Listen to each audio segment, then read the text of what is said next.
আসসালামু আলাইকুম এভরিওয়ান।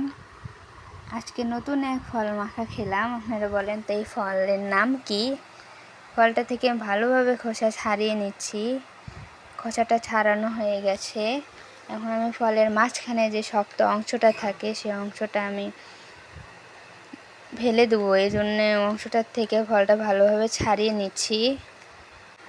সবগুলো ফল আমি এক এক করে ছাড়িয়ে নিচ্ছি। আমার ফলটা ছাড়ানো হয়ে গেছে। এই যে দেখুন, সেই মাঝখানে শক্ত অংশটা এখন আমি ফেলে দিব। এটা অনেক শক্ত হয়।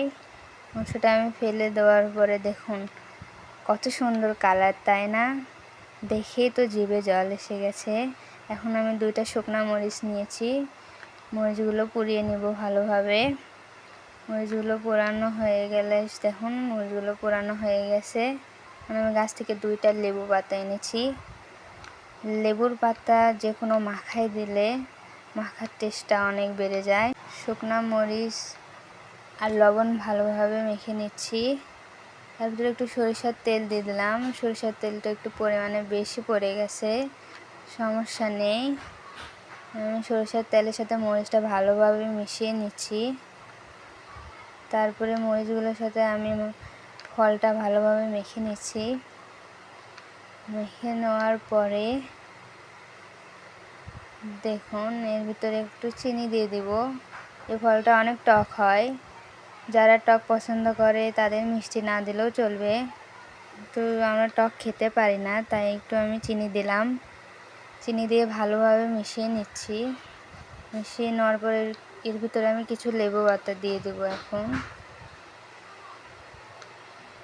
লেবু পাতা দিলে ভর্তার ঘ্রাণটা অসাধারণ আসে।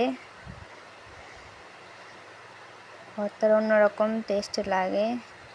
দেখুন আমার ভর্তার ফাইনাল লুক কত সুন্দর এসেছে, তাই না? আপনারা এই ফলটার নাম জানলে কমেন্টে জানাবেন। আর এই ভর্তাটা একবার হলেও করে খাবেন, দেখবেন অসাধারণ লাগে। এই ভর্তাটা যে একবার খায়নি সে একবার করে খেয়ে বারবার খেতে চাইবে। আমার তো অনেক ভালো লেগেছে। আসসালামু আলাইকুম, আল্লাহ হাফেজ।